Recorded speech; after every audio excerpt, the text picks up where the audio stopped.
и трудолюбивых людей, и многие виды продукции, производимой на удмуртской земле, по праву входят в число лучших в своих отраслях не только в России, но и во всем мире. Еще в советские времена здесь производились лучшие в Союзе автоматы и мотоциклы, легковые автомобили и ракетные комплексы. Практически каждый житель планеты знает имена великих людей, прославивших Россию и Удмуртию. Конечно же, это Михаил Тимофеевич Калашников и Петр Ильич Чайковский, чьи жизни и профессиональная деятельность неразрывно связаны с удмуртской землей. Текущий и следующие года для Удмуртии ознаменованы несколькими юбилейными датами.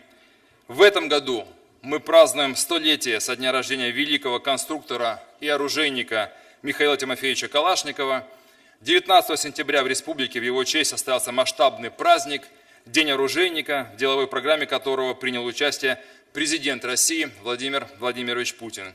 В следующем году Удмуртия будет праздновать 100-летие своей государственности, ну а великому композитору 180 лет. Вкратце о республике. Удмуртия – это 42 тысячи квадратных километров и 1,5 миллиона населения. Близость к крупным городам и удобная логистика способствуют развитию многих производств. Основа нашей экономики – это машиностроение, электроника, деревообработка, автомобильная промышленность. Удмуртия была и остается одним из крупнейших промышленных центров России. Мы занимаем лидирующие позиции в мире и на отечественном рынке по производству во многих отраслях.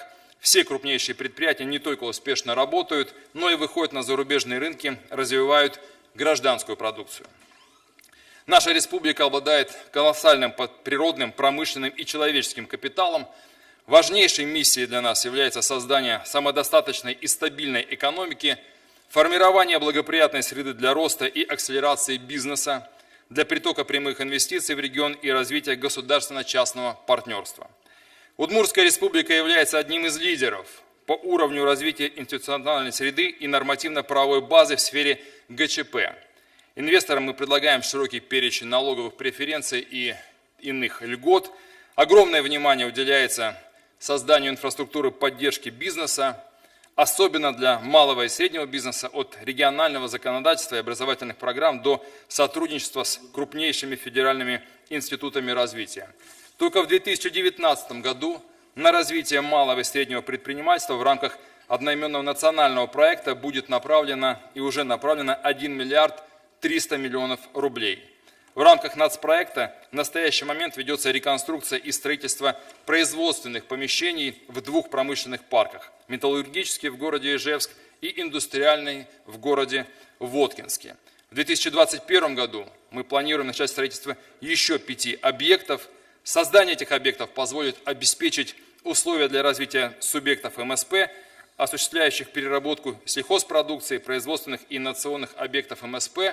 Будут созданы новые рабочие места, и я прошу у Совета Федерации поддержки в этом направлении. Еще одна важнейшая отрасль для Удмуртии – это сельское хозяйство. Наша приоритетная задача – сделать жизнь на селе комфортной. Огромную поддержку в этом направлении мы получаем благодаря национальным проектам и государственной программе по развитию сельских территорий. Со следующего года запускается уже новая программа «Комплексное развитие сельских территорий». Для сельской местности характерна проблема доступности коммунальной и социальной инфраструктуры, строительство социальных объектов, прокладка сетей газа и водоснабжения. Думаю, многие регионы понимают масштабы этой программы. Еще один глобальный вопрос – это дороги. Особенно это касается сельских и отдаленных территорий. Именно они были проблемой номер 1, которую мне озвучили жители, как только я начал работать в 2017 году. По национальному проекту «Безопасной и качественной автомобильной дороги» в 2019 году ремонты проводятся на многих участках, это более 130 километров дорог. Мы успешно справляемся с поставленными задачами и 2-й год завершаем этот важный проект в 5 лучших. Но несмотря на достижения и объемы выполненных работ, все еще в регионе остается большая потребность в качественных дорогах, особенно в сельской местности. В 2017 году мы признались людям, что в Удмуртии 62 участка непроезжих дорог в октябре и в апреле во время распутицы они ведут к населенным пунктам, где проживают более 20 тысяч людей. И пообещали в 2020 году эту проблему навсегда решить. Я прошу вас, коллеги, Валентина Ивановна, и вас лично поддержать наши заявки, нашу программу в программе «Комплексное развитие сельских территорий» на 2020 и 2022 года. Важнейший аспект нашей жизни – экология. Мы все хотим жить в красивой и чистой стране. Благодаря национальному проекту «Экология» у регионов появилась финансовая возможность реализовывать проекты по строительству и реконструкции объектов коммунальной инфраструктуры и ликвидации последствий накопленного экологического вреда, обеспечения населения чистой водой и сохранения уникальных природных объектов. В этом году наша республика участвует в 5 федеральных проектах из 11. Существует проблема общая для всех регионов, об этом неоднократно уже говорили на федеральном уровне, недостаточный уровень охвата национального проекта для достижения целей и стратегических задач экологического развития страны. И поэтому мы поддерживаем инициативу расширения границ федерального проекта оздоровления Волги по включению в число его участников всех субъектов Российской Федерации, расположенных в бассейне реки Волга и на ее притоках. Для нас это актуально. На территории Удмуртии протекает река Кама, которая является притоком реки Волга первого порядка, причем самым крупным притоком. И для сокращения объемов сбросов загрязненных сточных вод необходимо проведение масштабных мероприятий по строительству и реконструкции очистных сооружений на общую сумму порядка 10 миллиардов рублей. Мы уже направили в профильное министерство заявку о включении Удмуртии в федеральный проект и ожидаем решения правительства Российской Федерации. Пользуясь возможностью, обращаюсь к вам, уважаемые сенаторы, за поддержкой. Перейдем к социальной сфере. 2019 год объявлен в республике годом здоровья.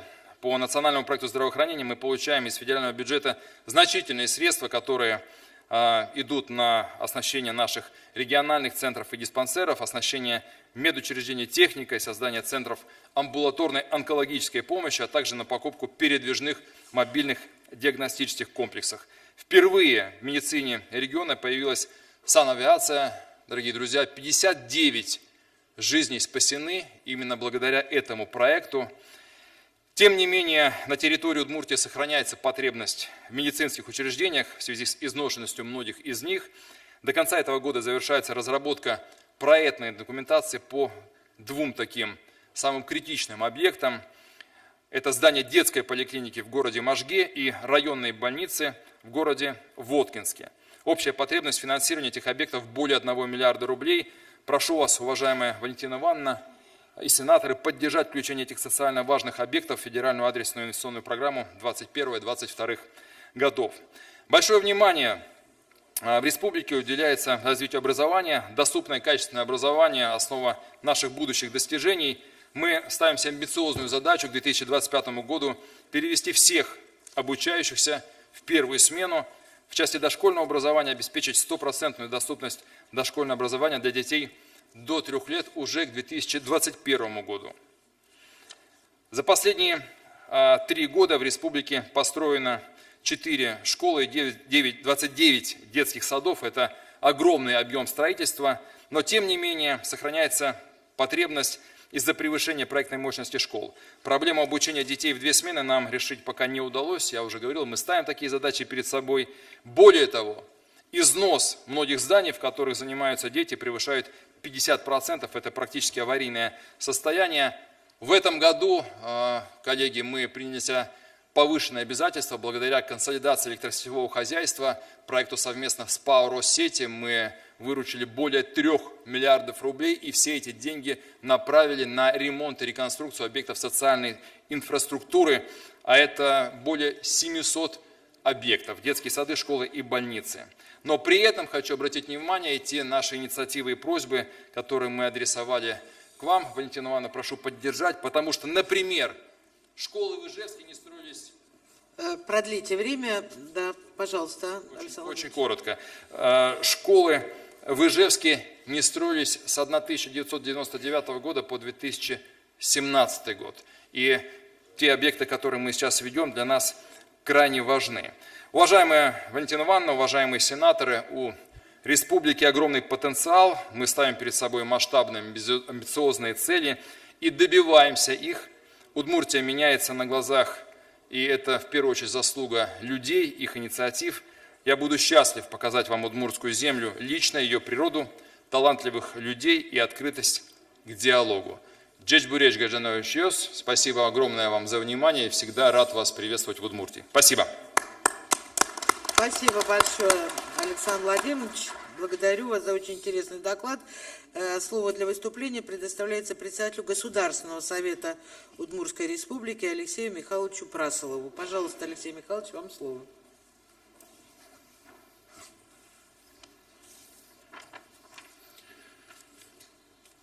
Уважаемая Валентина Ивановна, уважаемые члены Совета Федерации, позвольте от имени депутатов Государственного совета Удмуртской республики высказать вам слова искренней благодарности за внимание, проявленное к нашему региону.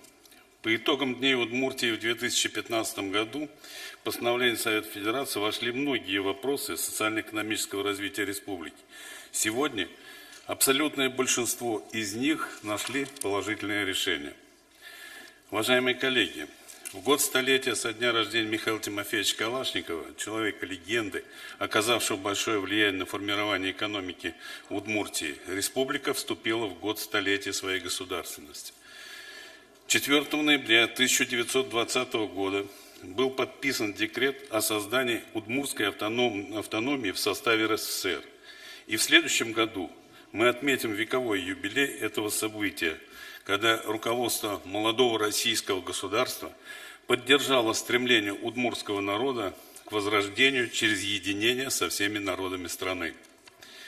Сегодня Удмуртия занимает достойное место среди регионов Российской Федерации, где в мире и согласии живут и развивают свою родную республику представители более 130 национальностей и народов.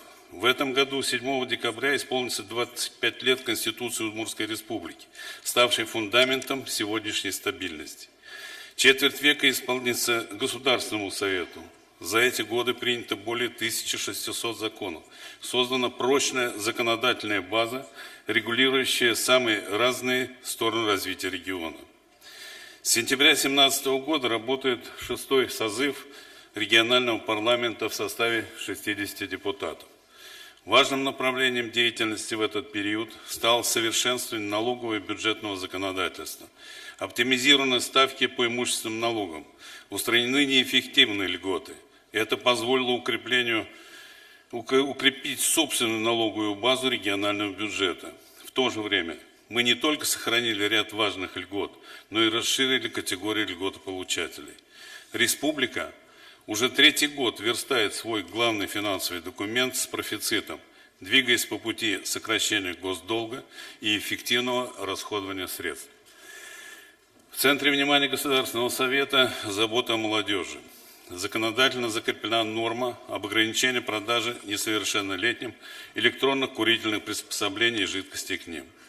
Ответом на многочисленные обращения и чаяния родителей и педагогов стало решение о включении кальянных заведений в перечень мест, где запрещено находиться несовершеннолетним.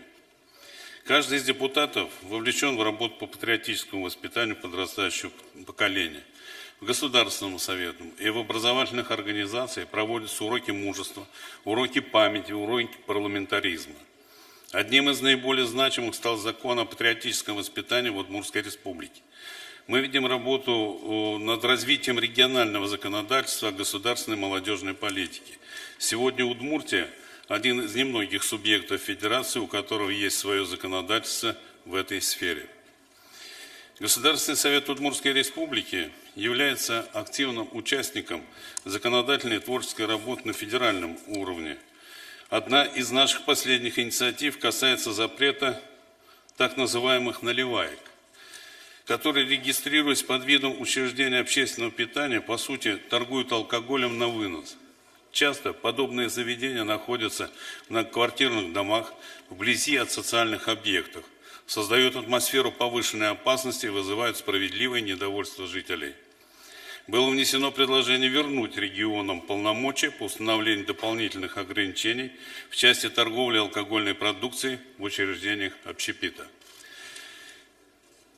Уверены, что его принятие напрямую отвечает тем задачам, которые поставил в своем послании Федеральному собранию президент России. Увеличение рождаемости, снижение смертности в трудоспособном возрасте, активное долголетие, оздоровление нации. Одной из уже реализованных законодательных инициатив Государственного совета стало принятие федерального закона, освобождающего физических лиц, пострадавших в результате чрезвычайных ситуаций, от уплаты госпошлины за выдачу не только паспорта, но и других утерянных документов. Такое решение сегодня во многих регионах обеспечивает восстановление документов людям, пострадавшим от паводков и пожаров. Другая законодательная инициатива внесена главой Удмуртской республики и поддержана депутатским корпусом. Она касается установления автоматических дефибрилляторов в местах массового пребывания людей. Предлагается разрешить неограниченному кругу лиц использовать эти современные, умные, действительно умные приборы для оказания срочной медицинской помощи при остановке сердца. Уважаемые сенаторы, мы просим вас поддержать эту инициативу. Принятие законопроекта позволит сохранить в стране до 80 тысяч жизней в год.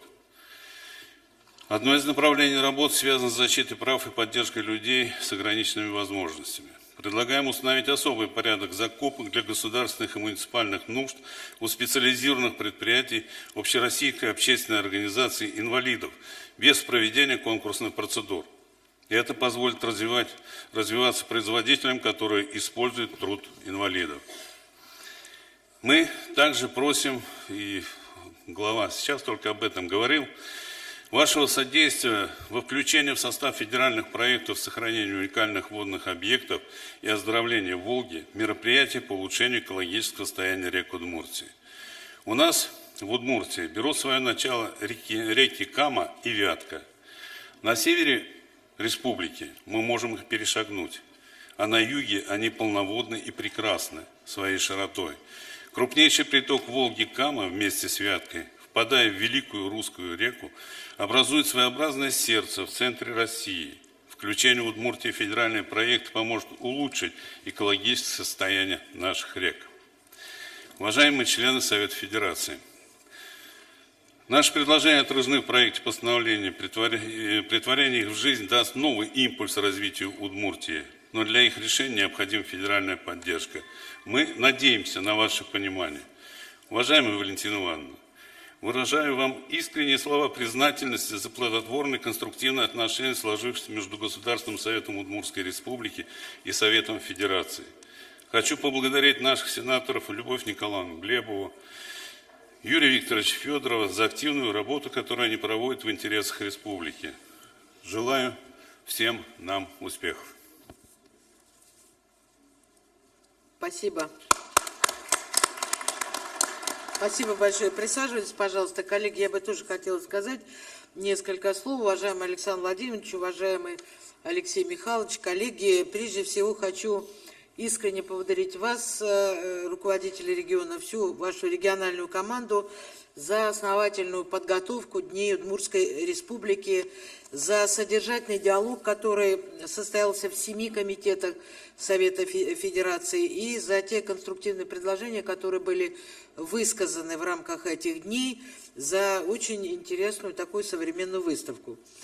В этом году вся страна отмечает столетие со дня рождения легендарного конструктора, почетного гражданина Удмуртской Республики Михаила Тимофеевича Калашникова.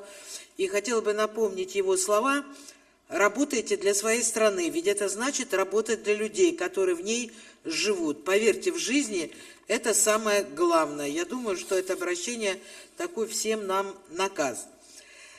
Безусловно, Удмуртия – это прежде всего край оружейников, известен как край оружейников. Республика относится к лидерам по производству не только стрелкового оружия, но и многих видов военной техники. Продукция знаменитого концерна «Калашников» и других оборонных предприятий Удмуртии поставляется во многие страны мира. В настоящее время, что очень важно, оборонно-промышленные предприятия республики успешно переходят на выпуск гражданской продукции. За первое полугодие текущего года они более чем на четверть увеличили объемы выпуска продукции гражданского назначения, и другим субъектам надо брать с этого пример. Работа по этому направлению должна и дальше оставаться приоритетной для руководства региона, потому что это рабочие места, это объемы промышленной продукции и так далее. Одним из брендов региона является знаменитый Ижевский автозавод. Сегодня он входит в число немногих предприятий России с полным циклом производства легковых автомобилей. И именно здесь выпускается один из самых продаваемых автомобилей в России – «Лада Веста».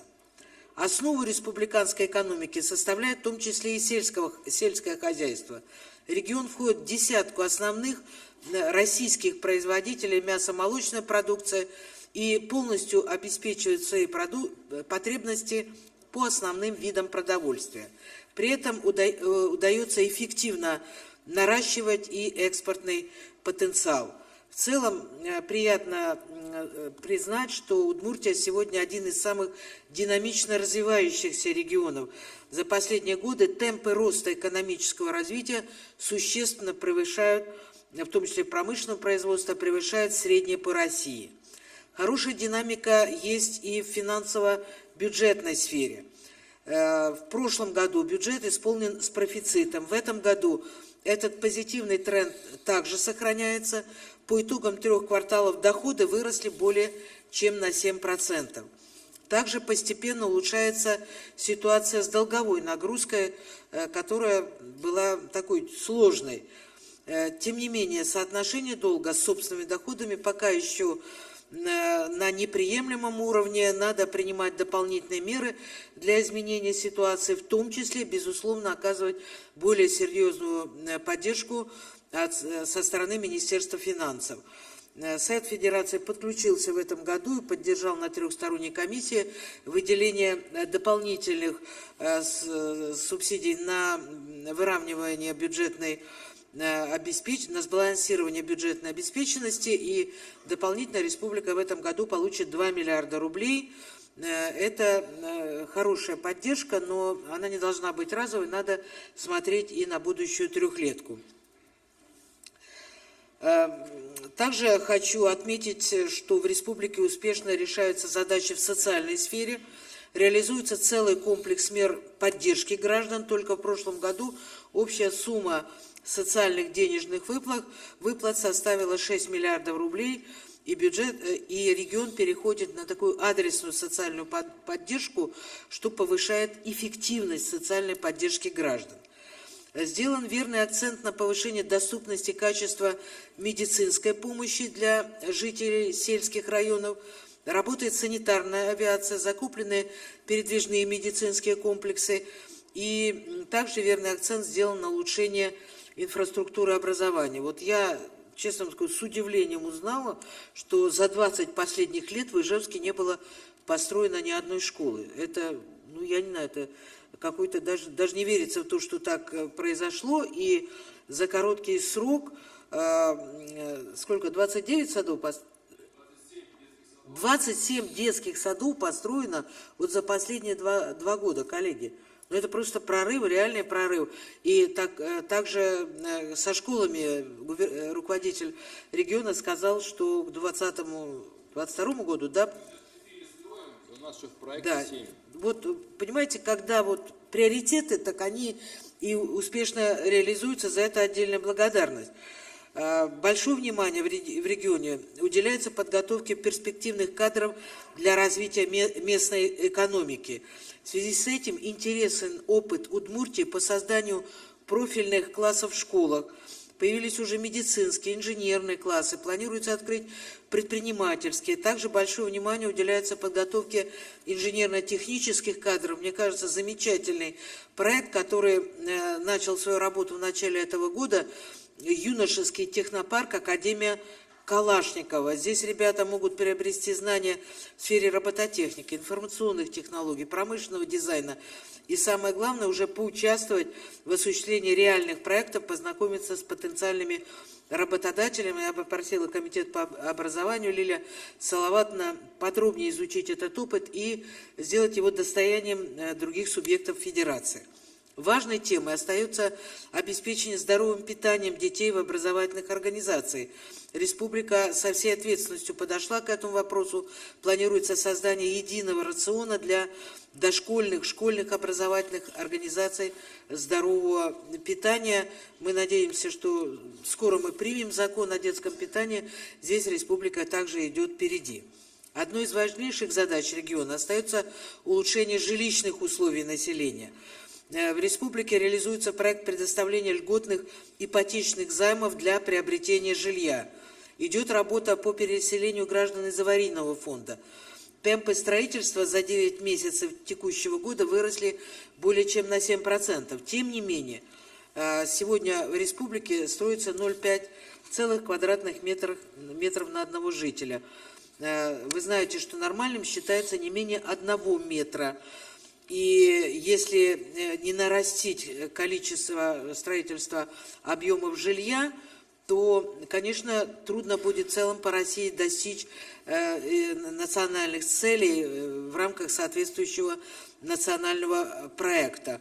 Поэтому нужно наращивать объемы жилищного строительства, создавать условия для учителей, врачей, молодежи, для доступные для приобретения жилья. И, конечно же, это улучшит и социальное самочувствие людей. Что особенно важно, учитывая, что в регионе сложилась непростая демографическая ситуация, численность населения уже несколько лет подряд сокращается. Надо анализировать причины и надо принимать дополнительные меры по улучшению демографической ситуации. Александр Владимирович, это не только проблема вашего региона, большинства субъектов, но я думаю, что вы в состоянии с этой проблемой справиться. Дефицит автомобильных дорог. Действительно, надо поддержать Удмуртию в строительстве дорог в сельской местности. И здесь принять дополнительные меры. Прошу это отразить постановлением нашим, Олег Владимирович, и помочь реально и по линии Минтранса, то, что возможно, и по линии программы социального благополучия, социального развития сельской местности. Конечно же, нужно искать и новые инструменты развития региона. В частности, Удмуртия имеет все шансы стать одним из центров познавательного, экологического, спортивного туризма. Культурный потенциал республики поистине уникален. Каждый год здесь проводится музыкальный конкурс имени Чайковского, фестиваль «Жемчужные напевы», международный фестиваль циркового искусства и многие-многие другие интересные мероприятия. Ну уж я не говорю о знаменитом ансамбле «Бурановские бабушки», который произвел фурор не только на Евровидении, полюбился нам в Совете Федерации, когда выступал у нас, но и сегодняшний национальный музыкальный коллектив, это, знаете, ну такого высокого уровня, качества, своего рода бренд, все это надо, конечно, пропагандировать и использовать, в том числе для целей развития туризма. Широкой популярностью у жителей и гостей республики пользуется вкусный фестиваль «Всемирный день пельменя». Кроме того, можно пойти в гости к удмуртскому Деду Морозу Тол-Бабаю, который живет в так называемой Удмуртской Швейцарии. У нас, оказывается, Швейцария есть в России. А в деревне Сундур можно напиться из родников, вода которых, по легенде, подарит счастье, здоровье, достаток. В республике Удмуртия уникальный многоплановый потенциал. Республике есть чем гордиться. Особо, коллеги, хочу отметить такой динамизм, такие качественные изменения системные, которые произошли, которые намечены руководством республики. В первую очередь, конечно, это заслуга замечательных тружеников Удмуртии, но и, конечно же, большая заслуга Александра Владимировича Бричалова, обновленной региональной команды. Вот 2 года прошли как бы так тихо, незаметно, но руководитель республики и команда анализировали тщательным образом ситуацию, выявляли возможные точки роста, наметили серьезные амбициозные планы по экономическому и социальному развитию. И вот пошло такое реальное оживление, реальное движение. Хочется, чтобы у вас все получилось, уважаемый Александр Владимирович. Я вижу, как у вас глаз горит, как вы хотите этого добиться. Хочу поприветствовать еще раз вашу региональную команду. Люди ждут реального изменения, люди ждут качественного улучшения своего уровня жизни, своего благосостояния.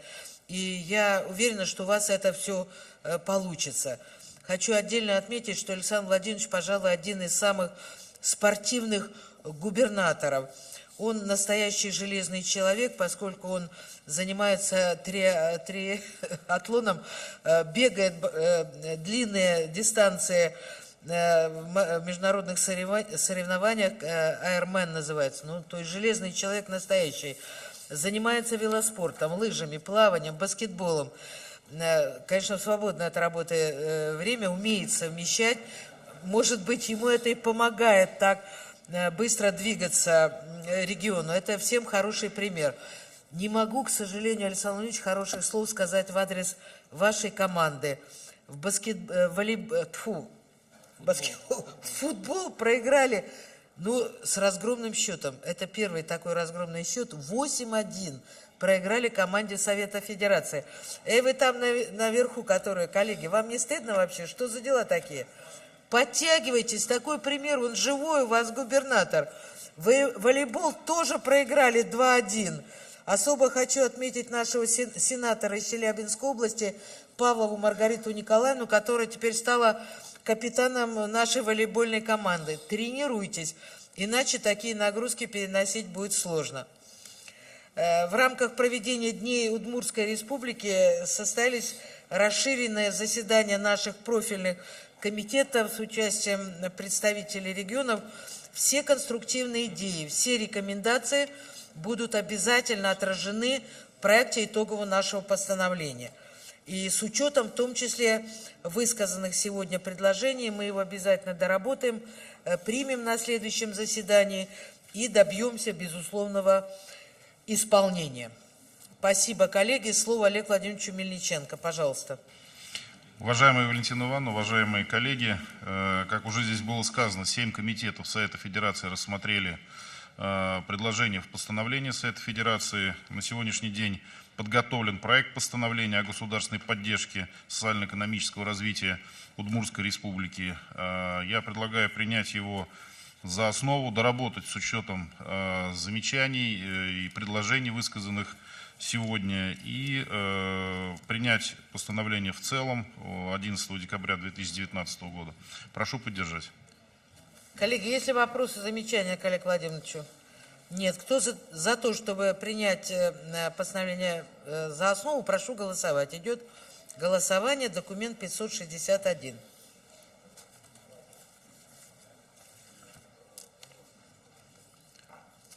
Решение принято. Коллеги, за активное взаимодействие с Советом Федерации, очень эффективное проведение Дней Республики, руководители награждены благодарностями Совета Федерации. Позвольте мне их вручить. Александр Иванович Бричалов удостоен благодарности председателя Совета Федерации. Пожалуйста, примите признание.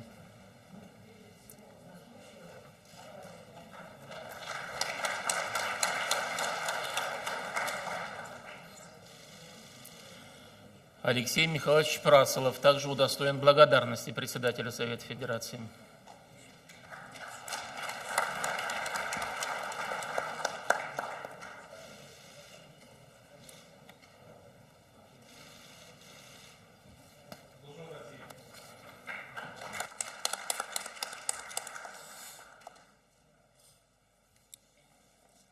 Уважаемые представители Удмуртской Республики, еще раз вас благодарю за проделанную работу.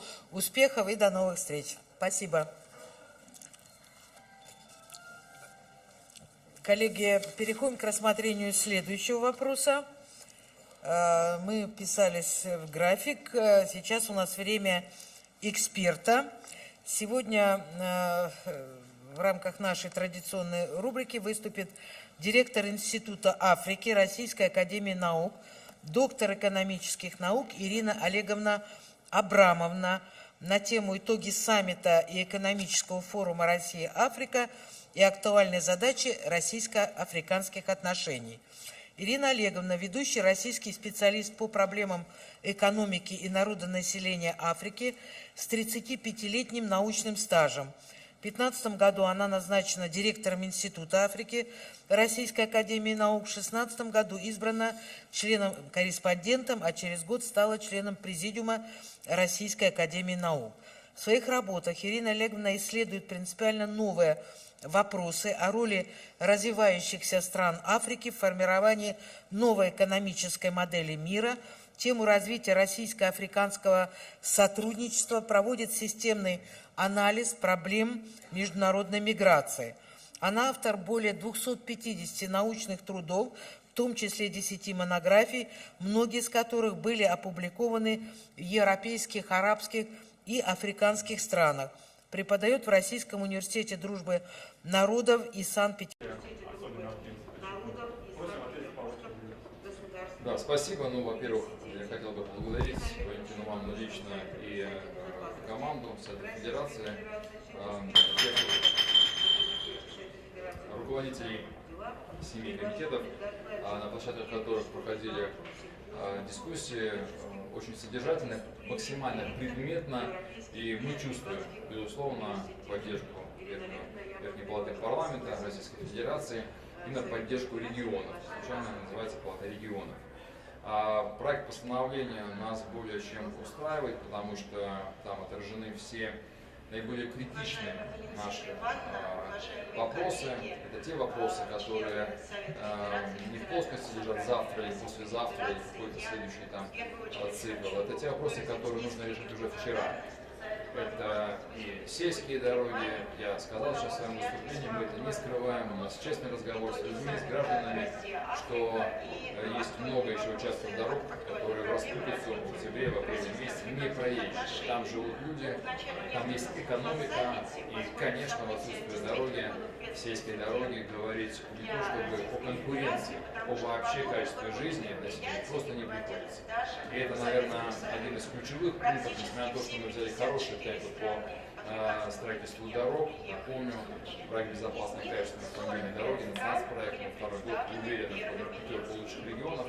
Но, тем не менее, мы помним цифру, 45% только дорог в нормативном состоянии Удмуртии. Нас это ни в коем случае не может устраивать и с точки зрения качества жизни жителей, и с точки зрения развития экономики.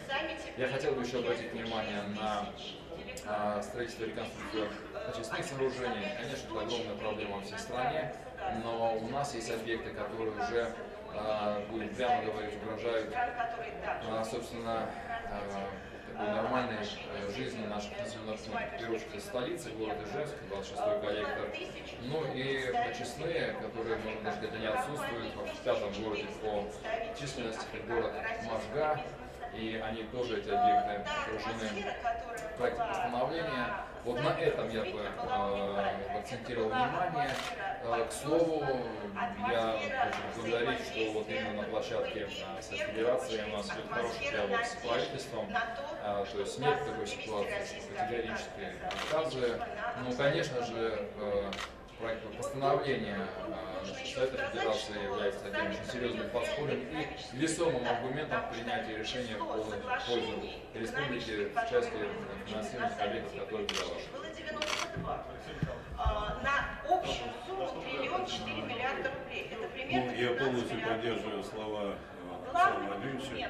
Мы отработали здесь в комитете. Хотелось бы отметить то, что нам очень дружелюбно и по-творчески. И здесь практически рассмотрены все вопросы, которые Удмуртия задавала, и они рассмотрены положительно. Но еще что хотелось бы сказать. У нас очень сильный, спортивный, грамотный руководитель республики. Мы, Государственный совет, поддерживаем все законодательные инициативы, которые исходят от главы нашей республики, от правительства Удмуртской республики. Ну и по ходу вот работы здесь, в Совете Федерации, нам, видимо, придется в самое ближайшее время рассмотреть изменения в 2-3 федеральных закона, касающиеся утилизации огнестрельного оружия, налог на добавленную стоимость по нашим предприятиям, которые занимаются программным обеспечением. Ну и еще ряд вопросов, которые вот нам в самое ближайшее время Госсовет надо будет рассматривать. Спасибо. Спасибо.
Сейчас же Валентина Ивановна должна подойти.